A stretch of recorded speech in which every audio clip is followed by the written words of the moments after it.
Hello നമസ്കാരം. രേണുസുതിയാണ്. രേണുസുതിയുടെ video ലീക്കായെന്ന് പറഞ്ഞ് ഒരുത്തൻ ഇട്ടിട്ടുണ്ട്.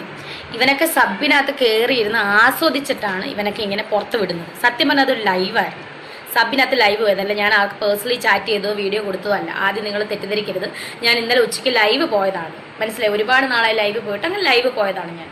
ആ ലൈവ് പോയ വീഡിയോ ആണ് ആസ്വദിച്ചിട്ട് സ്ക്രീൻഷോട്ട് എടുത്ത് പുറത്ത് വിട്ടേക്കുന്നത്. ഏത് നാറിയാണേലും എടാ നാണം കെട്ട നാറികളെ, ഇതൊക്കെയാണോ നിന്റെ പരിപാടി?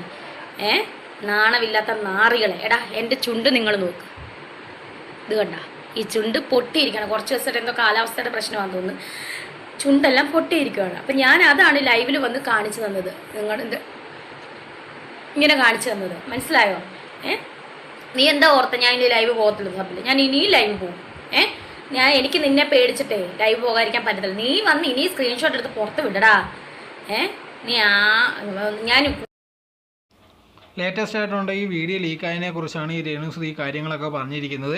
ഇപ്പോൾ ഒരുപാട് പേരുണ്ട് ഇപ്പം വന്നിട്ട് ഇത് വിചാരിക്കും അവർ പറയുന്ന കറക്റ്റാണെന്നോ അല്ലെങ്കിൽ ഇതാണൊക്കെ അവർക്ക് അബദ്ധം പറ്റിയതായിരിക്കും, എന്തിനാണ് ഇങ്ങനെ കാണിക്കുന്നതെന്നൊക്കെ ഒരുപാട് അഭിപ്രായങ്ങൾ ഒരുപാട് പേർക്ക് ഉണ്ടായിരിക്കും. പക്ഷേ രേണുസുതി ഉണ്ടെങ്കിൽ ഒരുപാട് നാളായിട്ട് ഇതിനകത്തുള്ള കാര്യങ്ങളൊക്കെ ചെയ്യുന്നുണ്ട്. മെയിനായിട്ട് ഇത് ചെയ്യുന്നതിൻ്റെ ഒരു കാരണം എന്ന് പറഞ്ഞാൽ എപ്പോഴും ഉണ്ടെങ്കിൽ സോഷ്യൽ മീഡിയ ഇതിനൊക്കെ സംസാരിക്കണം എന്നുള്ളൊരു കാരണം കൊണ്ടാണ്, അതല്ലാതെ വേറെ ഒന്നുമല്ല. ഒരുപാട് പേര് വിചാരിക്കും അവരെ മനഃപൂർവ്വം ടാർഗറ്റ് ചെയ്യുക എന്നുള്ള രീതിയിൽ. പക്ഷേ രേണുവിനറിയാം ഇതിനകത്തുള്ള കാര്യങ്ങൾ ചെയ്ത് കഴിഞ്ഞാൽ പ്രശ്നങ്ങളാവും, അല്ലെങ്കിൽ ആൾക്കാർ സംസാരിക്കും, നെഗറ്റീവ് ടോക്ക് വരും.